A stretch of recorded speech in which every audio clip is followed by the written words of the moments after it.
Let's start the show by talking about my sponsor, Paloma Verde, and their new website, palomaverdecbd.com.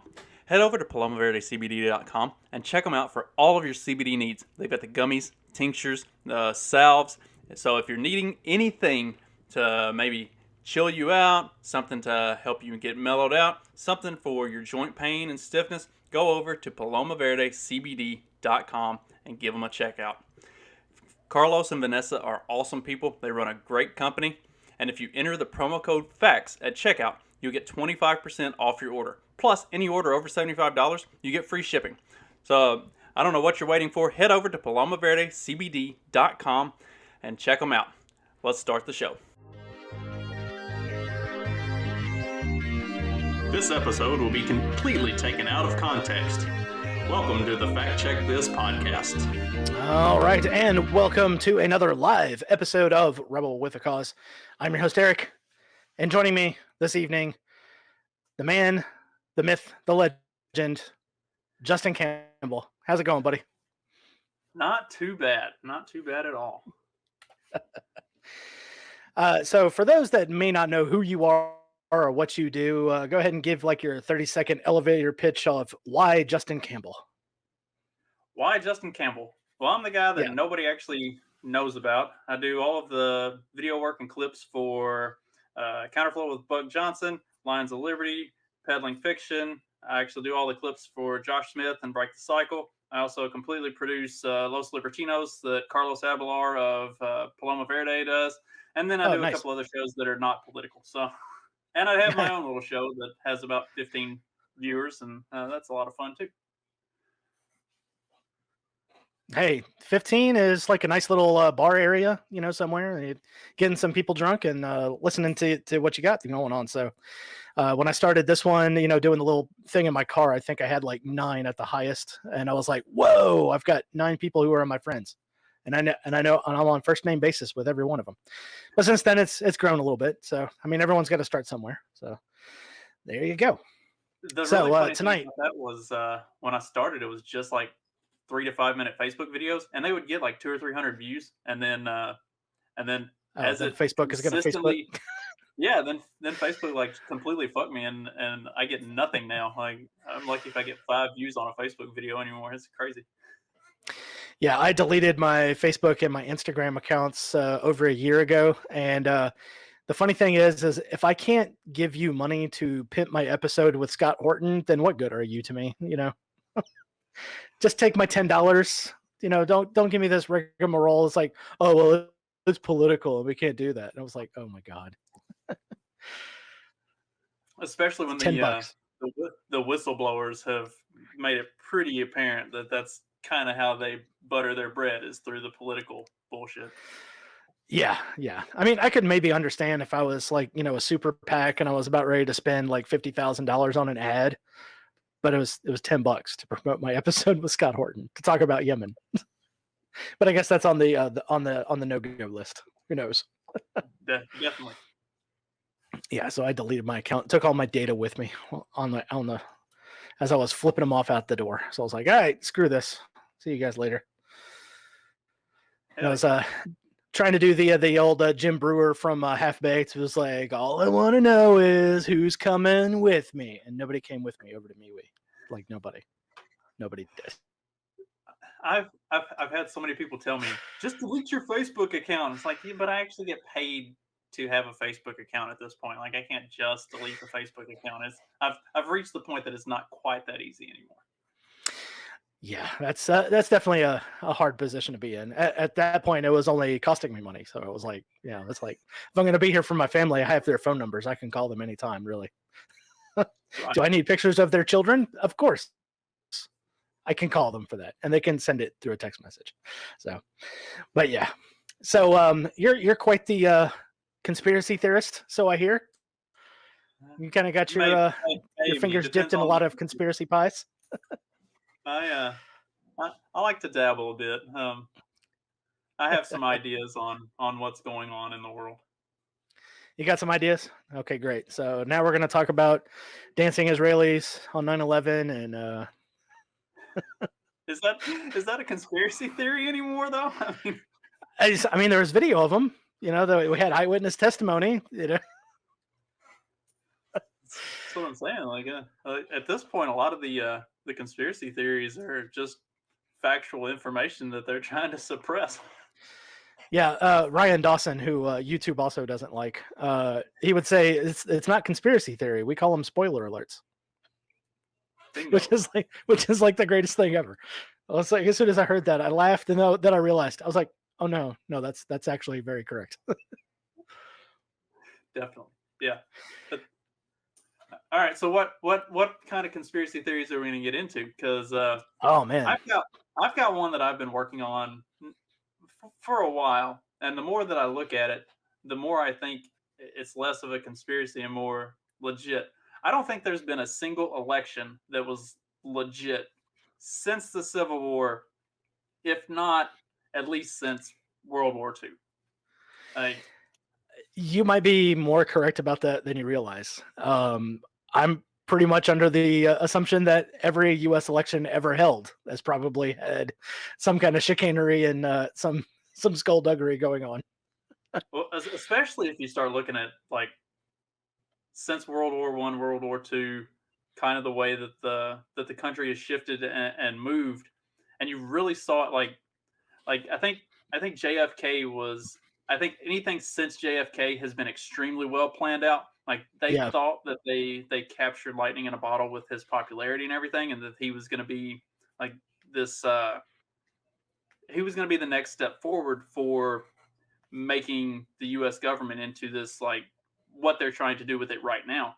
And right. then he wasn't. He bucked the system, and they had to get rid of that quick. And I think everything since then has been extremely meticulously calculated and orchestrated to make sure that because like if you look at from Reagan to Bush, who was it that ran against Bush? Dukakis or something like it? That's controlled opposition. Like they weren't running somebody that they actually thought would win. They had more that needed to be accomplished through the Reagan regime, so they let it continue on. And then as soon as they had no more use for that, and they were ready to move on, then you saw Clinton and Bush. Bush didn't stand a chance against Clinton, and then Clinton for his second term ran against Bob fucking Dole. Like that was a joke.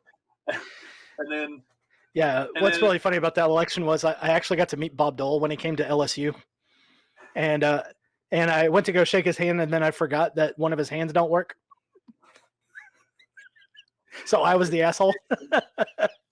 Yeah, I was like, and he like reaches around with his other hand and kind of gives like this backwards handshake, and I was like, oh yeah, that's right, your hand don't fucking work. Oops. yeah. And that was before fist bumps were cool. So Yeah. Oh yeah, good old erectile dysfunction Bob Dole. Thank you for the Cialis and Viagra commercials there, buddy. But yeah, getting these like kooky candidates to come up there, and we all kind of thought that with Donald Trump in 2016. It was like, why is the guy from The Apprentice running? This doesn't make any sense. This does not compute. so in hindsight, looking at it, what really kind of solidified it for me was, and somebody else had talked about this, but as the 2000 election, there was all the controversy of Gore and Bush, and Gore had won as far as mainstream media and everybody else is concerned, and then Bush won, and that was like the end of it. Like there was some surface level like bitching right off the bat. Yeah, but nobody fought it. Nobody was filing lawsuits. There weren't, they did the recount, and when the recount was over, then everybody just moved on. Like if that was legitimately wrong in some way, especially the way the Democratic Party is, the DNC, like they'd have taken that to every court that they could have to get it overturned, and it just went away, and it became Bush. It was like somebody said, we've got to have Bush. He's our guy for 9/11. I mean, honestly, if that's what if we're really looking, from 2000 forward, like they're like, we've got this, and we need a yeehaw cowboy motherfucker that's gonna, ride us into battle, and it's not Al Gore. So like they made their decision and they ran with it, and then once you get past the Bush administration, look at Obama. I mean, he ran against fucking John McCain and Mitt Romney. That no Republican even wanted to vote for either of those fuckers. Yeah, McCain at the time, uh, he would constantly do these speaking engagements where he would start singing Barbara Ann, but he would sing the lyrics "Bomb Iran," and even hockey Republicans, they're like, no, we don't want to just start bombing countries just for willy nilly. This is not exactly how we roll. I mean, you seem very excited about it, but no. I was like, well, look, I got a pretty beauty pageant for a vice presidential pick. Wasn't that a joke? Oh man. Yeah, and then you just like hear her talk, and it's like, oh, you can barely string a sentence along before you're starting to step on yourself. This is not a good look. It's and I legitimately think the only actual legit election of definitely of our lifetime was 2016, because they just didn't think Trump was actually a threat. Like and all the polling data said that Trump wasn't a threat. Like if they looked at if you just looked at all of that, you would have thought Yeah, that all of the Hillary was exit gonna win polls were so overblown. Hillary Clinton made it a point to make sure that she was running against Donald Trump because she thought he was going to be a pushover. So even like my lefty progressive friends, he was like, "Oh, there's no way that Donald Trump's going to win this. This is Hillary's time." Disney didn't even think that Donald Trump was going to win. So when you go to the Hall of Presidents, the Donald Trump animatronic looks weird. That's because they made Hillary Clinton. And they repurposed it to look kind of sort of like Donald Trump now. I guess they have similar body types. Not the same size hands, though. I'm told that Donald Trump's hands are large and luxurious. They're the best hands ever. Like mine, like a basketball player. Big, beautiful hands. Yes. My rather large hands with fingers the size of German sausages. So, but yeah, I mean, and even this last one, we basically had Time Magazine running around doing a slam dunk in a victory lap, saying, "Yeah, we cheated. We totally cheated."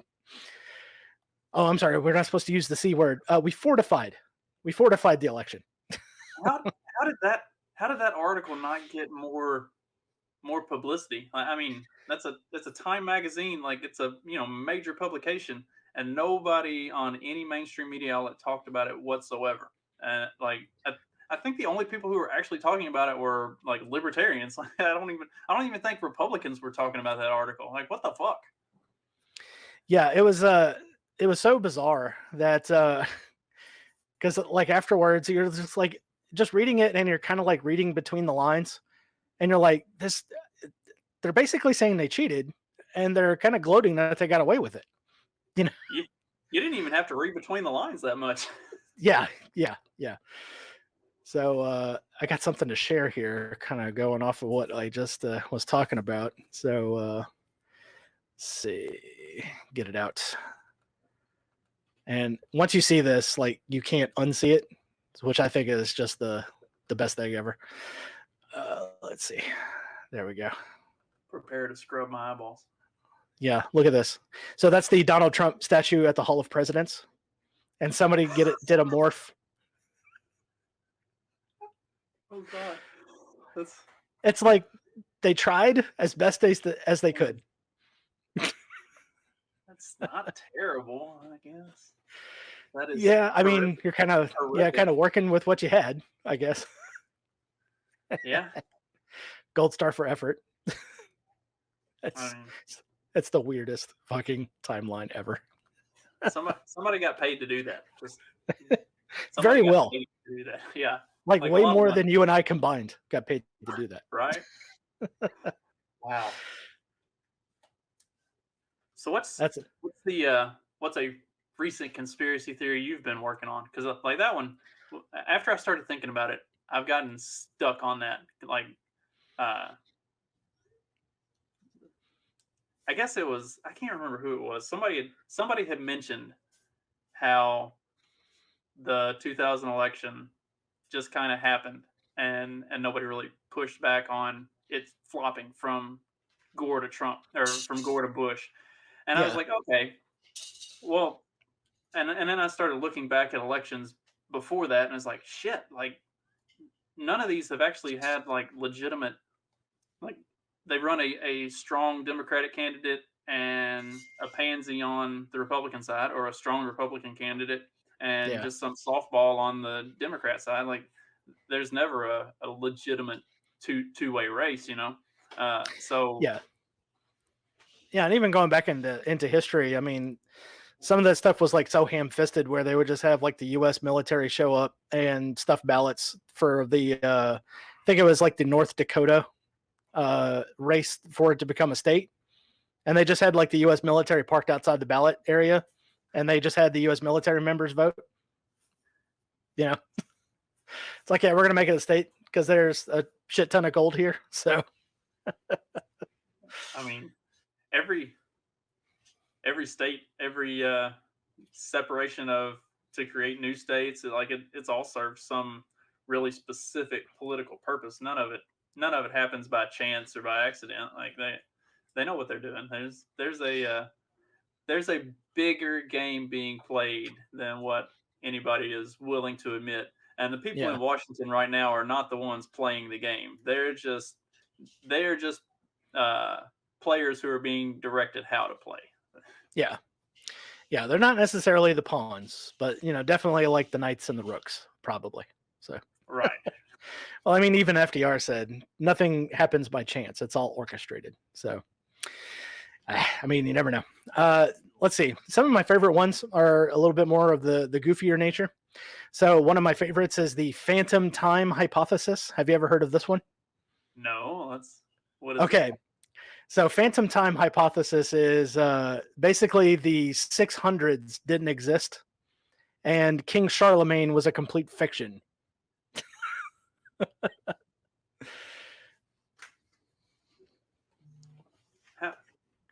How does that work? So apparently it has to do with archaeology, where they can't exactly prove certain documents or certain things came from the 600s.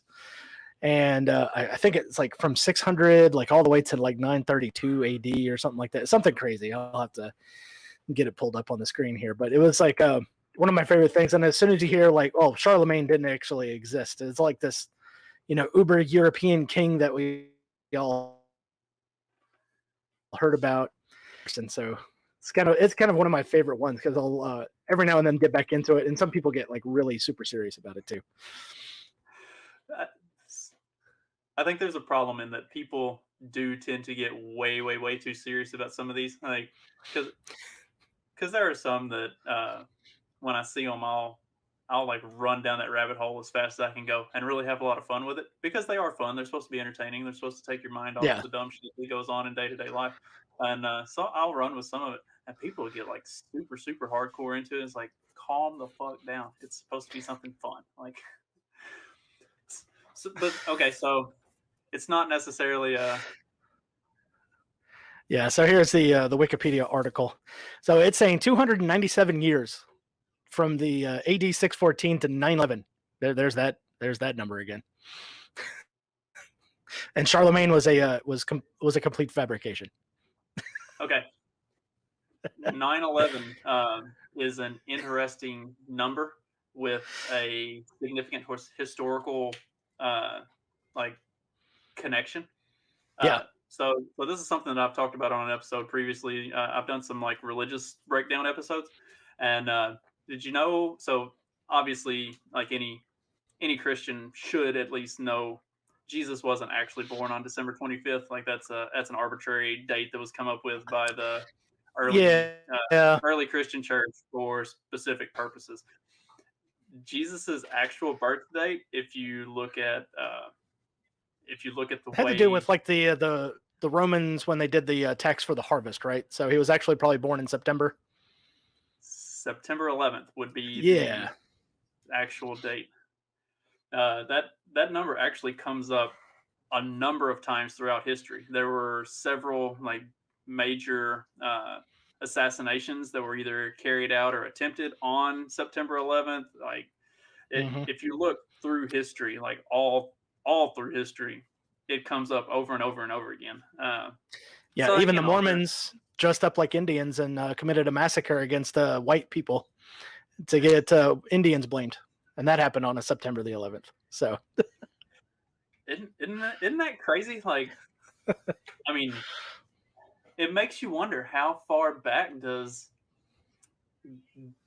how far back does this stuff go? Because we're talking about like going back to World War I, World War II, and not sure if any election has been legit, but like these things have been getting staged on specific dates, and that's all over the world. So yeah, what's the what's the overarching puppet master that's pulling the strings and making all these things happen? Like there's some sort of organization in the shadows that's been like literally shaping all of human history.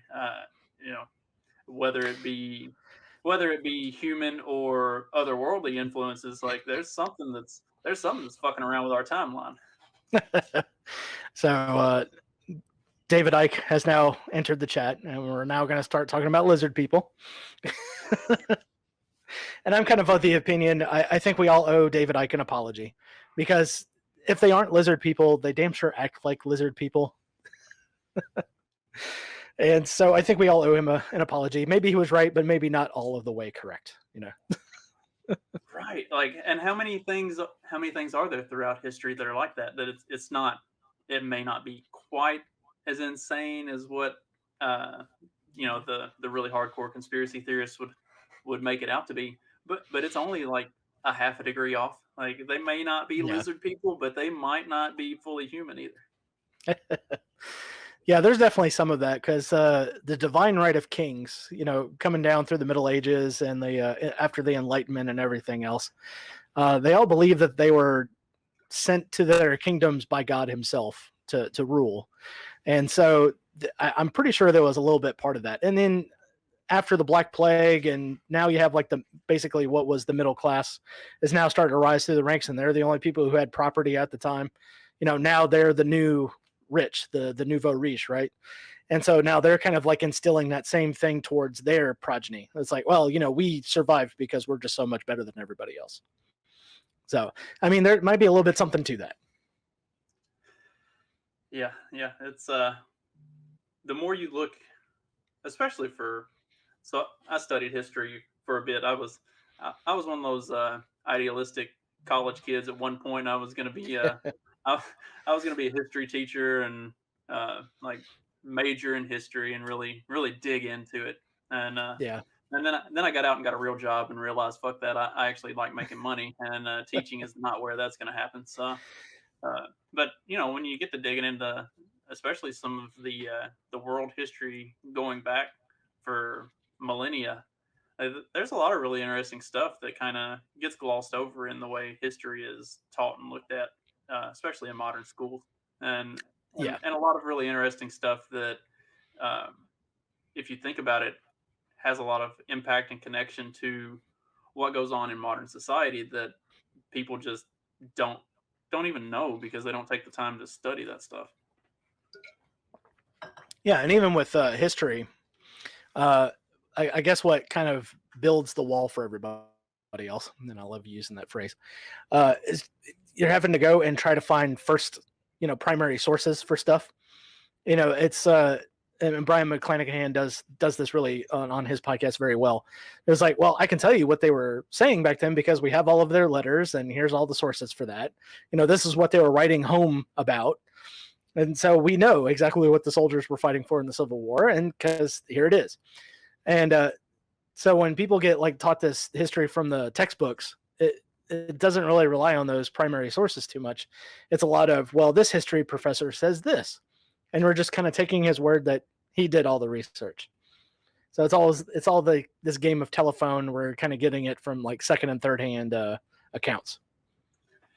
Now, you're not allowed to do your own research. That's yes, yeah. The New York Times told us not to do that. It was strictly forbidden. And don't ask too many questions. And quit trying to use those critical thinking skills. That stuff leads you down a dangerous path of questioning narrative. That's right. Can't have citizens out there thinking for themselves and asking questions. Which, by the way, another conspiracy. Charlotte Iserbyt, in her great book, The Deliberate Dumbing Down of America, she was there at the creation of the Department of Education in 1979. and she was taking a look at the curriculum. And it's like, well, this is just going to make worker bees.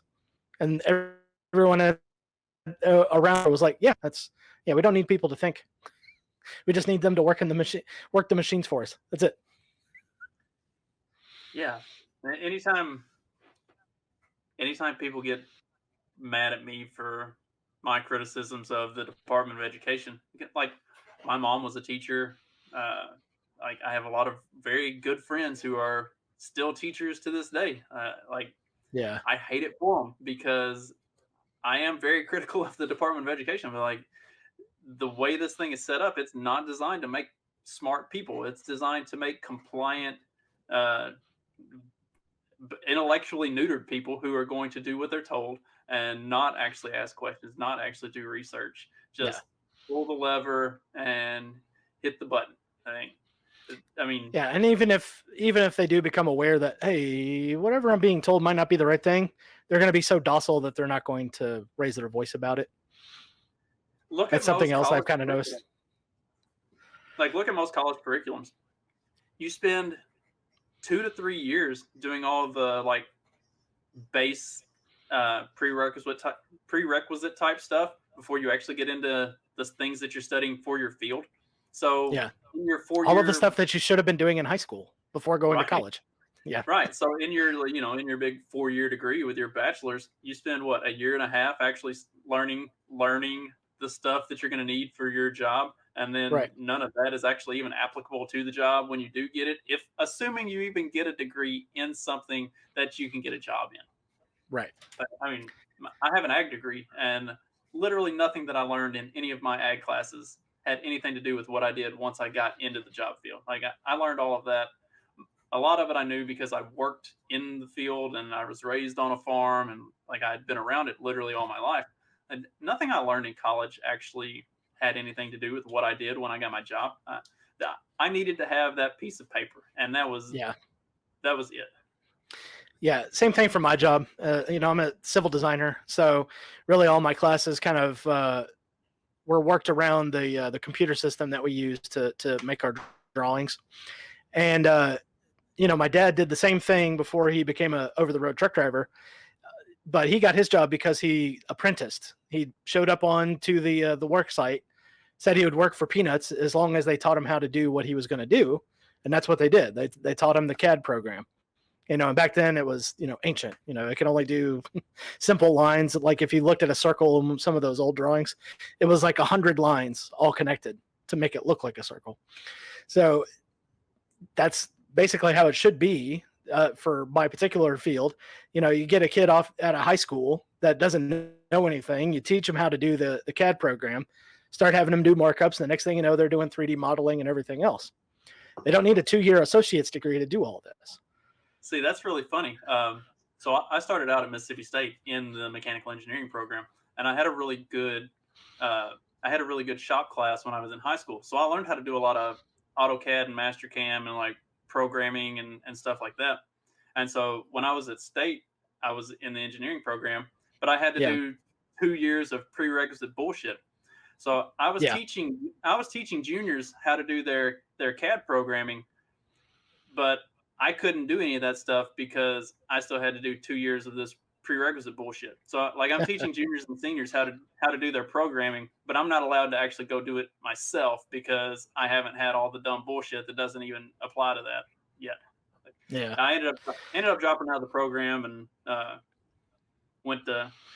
was when I left Mississippi State, went and played basketball at a little private school in Tennessee for a year and majored in history. Then I got burnt out on school and worked for a while and realized I really liked making money, and the ag field was something that I knew and was an easy place to make a lot of money. So I went back and got an ag degree at Murray State and did that for a while. But that was like, college was an interesting experience for me, but it was an interesting experience because I bounced around a lot and majored in something new every time I moved, and like, I got a lot out of it. Yeah, it's just so funny, and especially when I was in my 30s when I went back to go get that degree and everything. So I'm much older than everybody else around me. And I'm kind of looking around. I was like, why are we taking algebra? Didn't we learn this in high school? I was like, can I take a test to get out of this class? And they're like, no. I was like, was like, I should be able to take a test and get out of this, right? But yeah, At one time, you could have, but yeah, they've dumbed the system down enough that that would that would actually give you some level of autonomy, and that is not yeah. We allowable can't have anymore. that. Yeah, definitely can't have that. So, what's your favorite conspiracy theory? Oh gosh. Um, who actually killed Kennedy? Like it wasn't. Ah, yeah, See, that one's and I always don't going to have a go good down in the answer. ages. See, and it's not one that I have a good answer to, but like it's definitely not as cut and Yeah, dry as what it was made out to be. Like that's way too simple. Like you don't just you don't just catch that guy. yeah. That's the one. There was so Especially the many more I look at. eyewitness reports from the sides that never made it to the Warren Commission. Just even the ballistics itself, and it was like, well, he it was able to shoot from the Texas School Book Depository. I was like, except there's a tree in the way. It was like, well, it was November. There would have been no leaves. It's a live oak. There's leaves on the tree year round. Right, like And he got kicked out of the Marine Corps for not being a good shot. right, like that's he didn't just like magically become a a headshot marksman. He you know Yeah, on a on his moving own. target. Yeah, moving Right, away. practicing on his own, shooting through a tree on him, hitting a moving target. Like yeah, On a mail order Italian Carcano rifle, which is a junk piece of shit rifle. right. Like, Yeah, and they was really like reading one of the reports, like they had to do a whole bunch of shit to this rifle just to make it accurate enough to test afterwards. Like they had to add shims to everything. They had to bolt it down to a table. it's the general governmental problem. Nobody in the government actually knows anything about a weapon, so if they're going Yeah, to be yeah, the ones who are staging it, they're gonna go through all the things that don't make any sense because they've never actually shot a gun, so that they don't know what would make sense. yeah. And Lee Harvey Oswald was in Texas. He could have gone to any Ace Hardware store of the day and purchased a nice Remington or a Winchester rifle that would have done the job. Much more accurately and efficiently. Right. Yeah, he didn't have to rely on a shitty Sears and Roebuck mail order Carcano from Italy that even the Italians hated. Yeah, that's nuts. I mean, like I said, the more I kind of look at stuff, I get hung up on some of those things that, like, uh,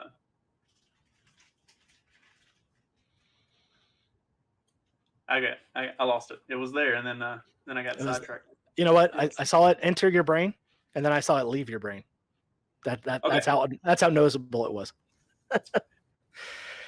The Reagan assassination, or the Reagan assassination attempt, was that legit, or was that a publicity stunt?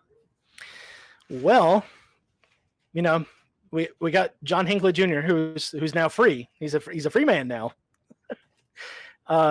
Friend of the Bushes, who was supposed to have dinner with them that night. I don't know. Bush, Mr. CIA, who can't remember where he was during the JFK assassination, but was calling from a phone booth in Tyler, Texas. A couple of hours away from Dallas. JFK's body was received by George Bush of the CIA, who also claims he wasn't working for the CIA at that time. I guess it could have been a legit attempt. It just doesn't seem like those kind of things usually end in an attempt. They usually succeed when they actually go for the assassination. So yeah, I think what kind of fouled that one up was the Secret Service pushed Reagan in the wrong direction. So he actually ended up getting pushed into the bullet. But it wasn't life-threatening. If I remember correctly, I think he got like a body shot. So it was something it's like pierced a couple of the organs and everything else. Yeah, and then it wasn't any. It ended up not being anything particularly life-threatening. And yeah, because and I mean that could be right. If they had pushed him in the other direction, it might have hit something vital. It could have been just a complete miscalculation on the part of the Secret Service that fucked the whole thing up. And then after he doesn't die, everybody's just got to be like, "Yeah, we did a great job." Yeah, and then there was like there was some shit going on while he was in the hospital. It's like the Speaker of the House said, "Well, no, I'm the president," and then of course the Vice President was like, "No, the line of succession falls to me," and the Speaker of the House says, "No, you're fucking George Bush. I'm the president." It was all back and forth like that for a couple of weeks. So there for a couple of weeks, there's no president of the United States. So. Yeah, I mean that's kind of why I look at that one as like how legit was it, because it was such a clusterfuck in the aftermath. Yeah, Like it was a busy street. There was a big old crowd wanting to see Reagan as he came out because, despite what you may think of him, he was actually a very popular president. And this, like, you had Secret Service agents that were kind of shuffled in a little small area, and they probably just pushed him right into the bullet. And who knows? If they had done what they were supposed to, he might have been dead, or might not have got shot at all. So, yeah, it was pretty terrible. What are some that you like to look at? Other than phantom time hypothesis, anything that kind of deals with history. I know there's one about the Revolutionary War where some of the founding fathers had actually goaded the British into a fight where they weren't looking for one. And I almost want to say it was Lexington that this happened at, but a couple of the founding fathers like hung out at a tavern, and there may have been a rifle shot from up in the attic of that tavern that killed a British officer that kind of started the whole thing. So there's like some of those where there's like no concrete evidence one way or the other, but it seems like it would be kind of fun. And see, those are the really interesting theories, because if you look at like the founding fathers, if they just left it alone and not done anything, like if they just not paid their taxes and not turned it into a war, like is Britain really going to send troops to push that envelope very far?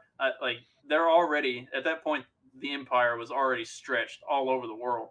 Like, are they really going to put that much effort into fucking with the American colonies that at that point are still providing them with a lot of stuff? Like it's not like it's if they choose not to fight that and make a big deal of it, does it really turn out to be this huge net negative for the British Empire?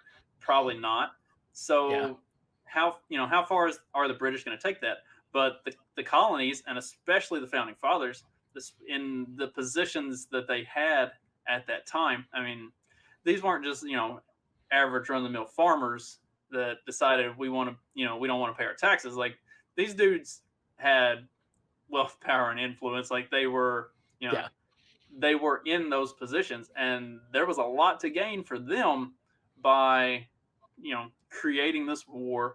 And even if they had lost, they still had something to gain from it. Like it was a net win for them either way. And you can go into the thing that they were traitors or whatever, but there was something to be gained from that, because at the end of it, like they could swear guilty and say, hey, we fucked up, our bad, and they were still going to be very wealthy land and slave owners that had that power. Like that wasn't just going to go away. So there was something. I mean, there may be something to that, because they had a lot to gain either way from goading that on. Yeah, there was a lot of that going on back then. I want to say it was either Jefferson or it might have been Madison, but they actually had their own militia that they had called up by themselves. Like they were privately run, but they reported to the state, the colony militia at the time. So there's a little bit of like strange stuff like that going on as well. It's like, okay, but you've got your own private army over there, protecting your hundreds of acres. Well, and the colonies themselves were uh, pretty divided at that time. Like it was Yeah, New very York didn't really want to be part of anything. They were always the last to vote on anything.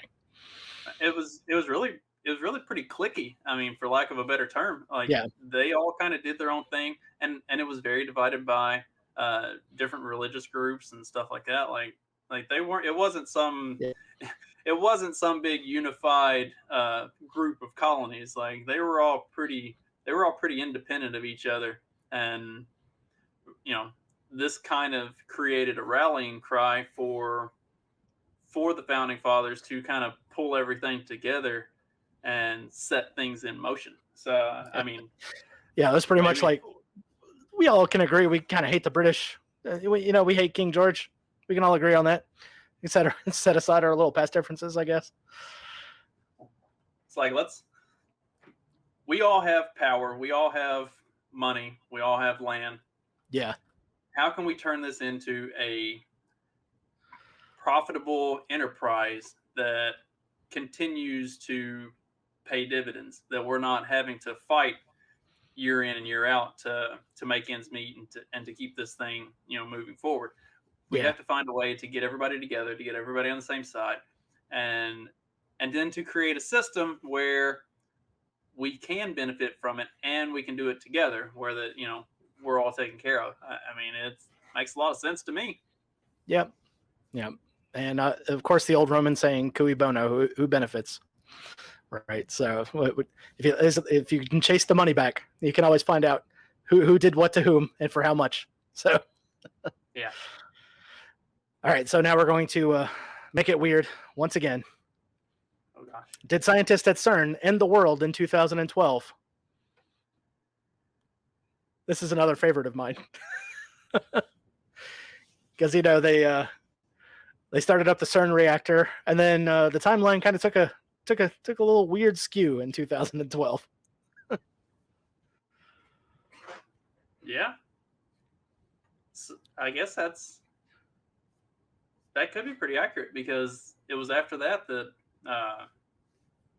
you really kind of start to see society get flipped on its head as far as like legislative action on stuff. Like what was it? Yeah, 14 was when the gay marriage thing came around. And like up to that point, it didn't seem like that was ever going to be flipped. And then from that point on, shit just got more and more weird, more and more progressive. And if you look at society today, I mean, it's really that that is kind of a interesting popping off spot for where things uh, started to take a turn. yeah. So like the first paragraph of this story, people were convinced that the world was going to end. The Mayan calendar had predicted it more than 2,000 years earlier, and protesters and time travelers, which we can come back to in a second, continued to decry the cataclysmic dangers of CERN's Large Hadron Collider, where scientists were taking apart the building blocks of the universe to understand how they worked. So, are there time travelers? Yeah, so that goes into the other one. Man arrested at Large Hadron Collider claims he's from the future. But of course, this was an April Fool's joke. So that's where they kind of got that one. So would-be saboteur arrested at the Large Hadron Collider in Switzerland made a bizarre claim that he was from the future. Eloy Cole, Eloy, Molochs, yeah, gotcha. A strangely dressed young man said that he had traveled back in time to prevent the Large Hadron Collider from destroying the world. So and Cole, 12 Monkeys. Yep, and Cole. Yeah, 12 Monkeys. But yeah, that one actually turned out to be an April Fool's joke. But if you're on TikTok, because you're a hipster like me, you get these weird time travel ones every once in a while, and the comments underneath just make me weep for humanity. It's like, really, you're believing this? Okay. So are there time travelers though? Yeah, you know what? It's kind of tough to say. If somebody had traveled back from the future to kill his grandpa, right? Before he was born, are we now talking about paradoxes and what does that look like? And then recently I saw one that said, yeah, you can go back in time and shoot your grandpa, but the timeline will just adjust itself. So there won't be any paradox. Yeah. Right. So kind of my theory on that, which I guess it's not necessarily my theory, but it's it's one that a lot of people kind of share, is that, time is cyclical and it all happens the way it happens. So like, Right. yes, you could travel back in time, but there's no way that you could actually change anything meaningful, because if you changed it, then it would disrupt the timeline from that point forward, where that you never actually went back in time, because nothing would have lined up to create Right. the situation where you did go back in time. And the same, like if you went forward in time, well, you're not going to contribute anything to that part of the timeline, because you've already removed yourself from the equation. So anything that happens in that timeline happened devoid of you. So like, you could time travel. You could go wherever you wanted. You're just not going to do anything meaningful, like walk around. And Yeah. it would be a sightseeing mission, basically. Like, which I guess Yeah, that would be which cool. I mean, I wouldn't could be you imagine opposed the to ticket going price back on that? yeah, I wouldn't be opposed to going back and seeing 16th century Europe, or seeing things at the height of the Renaissance or whatever. Like, that would be awesome. And knowing that there's literally nothing I can do to fuck it up, because if I did, then I never would have made it here to begin with. So like, Right. I'm here on a stroll, and like, whatever happens, and like, I have nothing to worry about. It's kind of a consequence free vacation. I mean, I guess if you died, then you just died, but Right. So then enter the movie Timeline, from Michael Crichton, where a bunch of archaeologists go back in time to save a French castle. So the book was way better than the movie, folks. I'm just gonna let you know that right up front. The book was way better. All of Michael Crichton's books are way better than the movie. Just every single one of them, like without fail. It's like Jurassic Park was way better as a book. Okay. The Andromeda Strain was way better as a book. Since we're on Crichton, did you read State of Fear? I think I had started reading it. When did that one come out? When did that one come out? It was like, I know it was before his death. So like what, late 90s, early 2000s, something like that? Yeah, it was late 90s, early 2000s. It was his global warming book, basically. And, right. And he had, like, the appendix in the back just had tons and tons and tons of research and like articles and like case studies and different stuff that he looked at when writing the book, that like basically completely dispelled any notion of global warming or like climate change or any of that stuff. Like, I mean, obviously he's a fiction writer, so nobody's going to actually like look at it and take it seriously. If you go through the appendix that's that thick in the back of the book, like, and it's not a big book, so to have an appendix that thick, he had a lot of research and study that he put into that to basically just completely debunk everything about global warming and all of the climate crisis. Yeah. I remember when that book came out, there was like a big to do about that. It was like, well, what does this, novel writer know about this? But I want to say, yeah, that's exactly what I thought. So I'm going to share this one to the screen. But you could listen to him because he kind of knew his stuff, because he's got a BA and an MD from Harvard. So, right underneath there, he's got a BA and an MD from Harvard University. So, I mean, he would know how to do research. All of his books, because he wrote really good science fiction. Yeah. But all of his books had pretty good science behind it. It wasn't like completely off the wall. Yeah, it wasn't completely out of bounds. Right. And that was the other thing I forgot. He was the creator of the television series ER.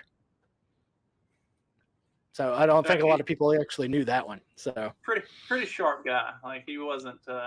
He's not a dummy. Yeah. Shit off the top of his head.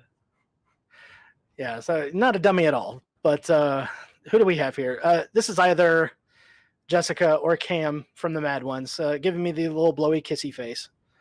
Thanks, Puddin' Pop. I love you too.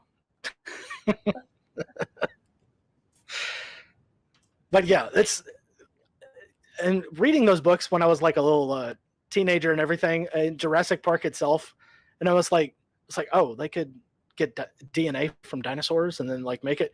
And then now we're up to the point where we're talking about bringing back the woolly mammoth, but it being like a hybrid with the African elephant, which was kind of what yeah, the premise of Jurassic Park was, because they were using specific frog DNA to to fill in the gaps and splice it together to make the yep, dinosaurs come to life. So like it's reality mimics fiction from time to time.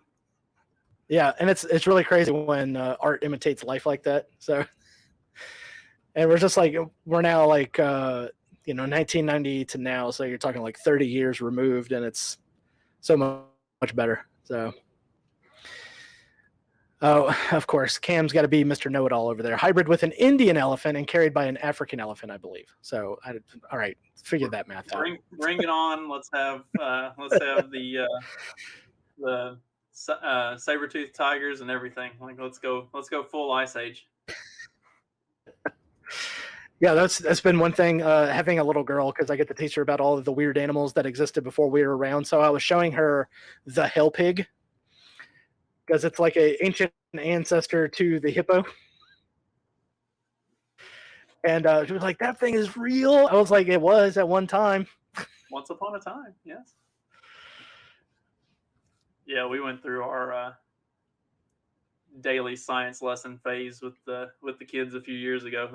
They're 13, 11, and 10, and they're bored with me and all of my fun facts. But for a couple years, I had their attention every day. Yeah, it just gets kind of funny because I'll like pull up all these images and everything else, and she's like, "Wait, that thing is real?" It's like, yeah, it kind of was a long time ago. It's a good thing it's not around anymore, because otherwise we'd be lunch. So yeah, here's the hell pig compared to a human being. So imagine this thing trotting at you over the steppe. See, and that's where ancient legends of crazy looking monsters comes from. Yep. How about that? Is because that's I don't know if you'd call it a conspiracy theory, but it's kind of a worldview theory that all like comic books and legendary figures and characters and monsters and all this stuff, like it's based in reality somewhere, that these people and these things, like they actually existed at one time and very possibly still exist in our world today, but they've been pushed down to the level of mythology that nobody actually believes it, which makes it all the easier for, like, say the Superman does exist, makes it all the easier for him to just go about his daily life like nothing's going on and not fuck around with that shit anymore, because it is a myth. He doesn't even have to live that anymore. Yeah. And even if he was caught doing something, everyone's got the cell phones in the pocket, but nobody's taking them out in time to record anything. And even if they do, it's like blurry images. So you can just say, it's like, all right, what was that?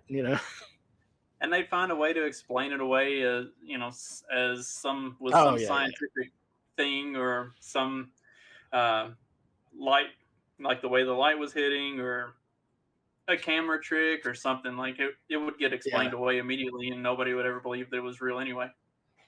Michael Shermer to the rescue.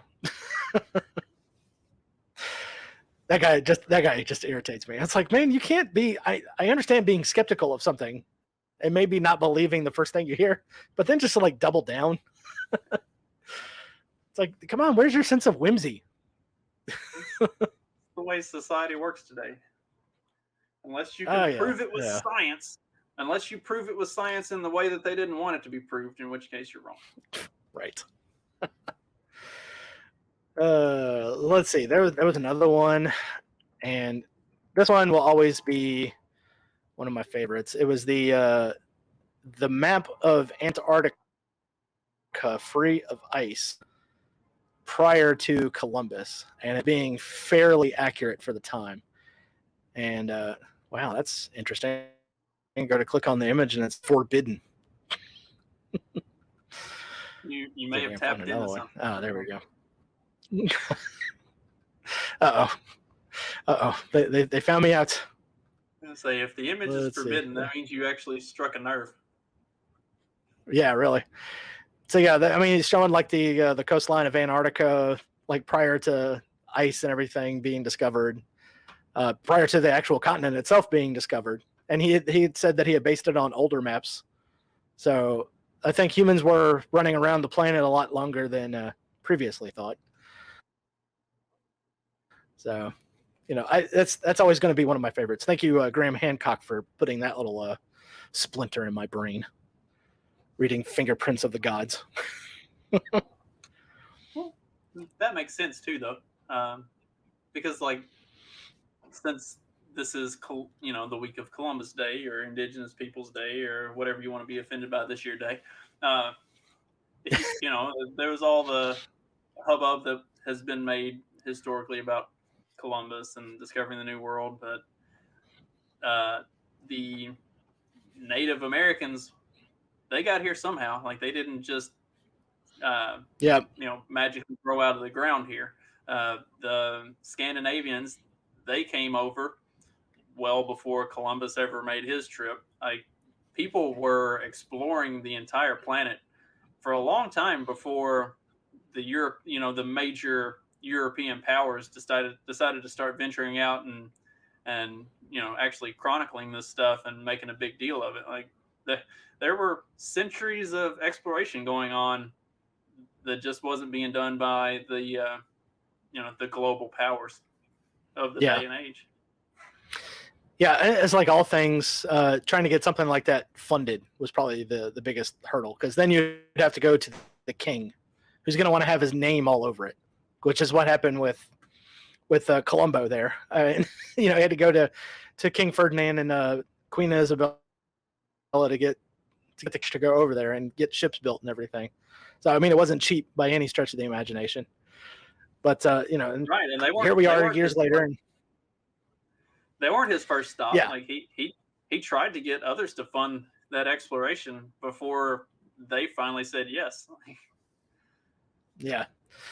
I think he was trying to go into England. I think Portugal was also on his list. And then it was finally King Ferdinand who said yeah. And maybe not necessarily a conspiracy theorist or a theory type thing, but how much of human history has been suppressed because it wasn't recorded or told by the right people? Like, yeah, I will have to ask the Vatican for that one, because apparently they have like a huge archive of stuff.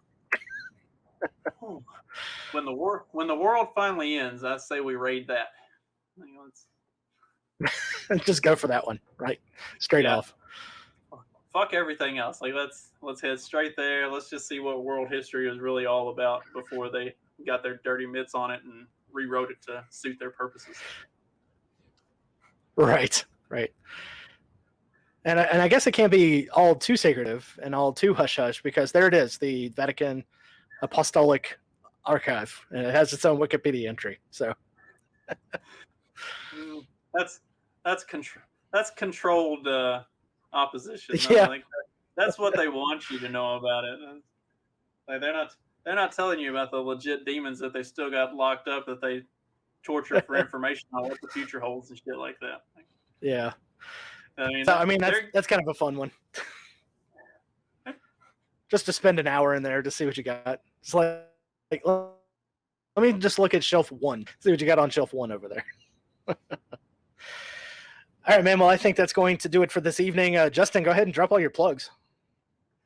JCamp1521 at Twitter, and fact check this podcast on YouTube whenever they let me start posting again. And also fact check this podcast on BitChute and Odyssey, because they don't ever stop me from posting. I think that's about all I got. If you got video clips or anything like that you need done, hit me up. That's kind of what I'm specializing in for the Liberty podcast community. Oh yeah, I mean, you're becoming your own regular Top Lobster over there. Next thing you know, you'll be doing T-shirts and coffee mugs and everything else with our faces on it. So I don't know about all that, but all right, Justin Beard. Thanks, yeah, Eric. There you go. But no problem, man. All right, and there he goes. And once I get the show notes down below updated, you'll be able to see all that stuff right there. But hey, you know what goes great with looking at the show notes of every episode? A nice hot cup of coffee. And you can get that from laurenzotti.coffee and use my promo code WAC at checkout. Save yourself 10% on all your orders. Any order over $15, automatically free shipping. Can't beat that deal with a stick. Anyways, guys, thanks for tagging along. And as always, we'll come back next time with a brand new episode of Rebel with a Cause. Out.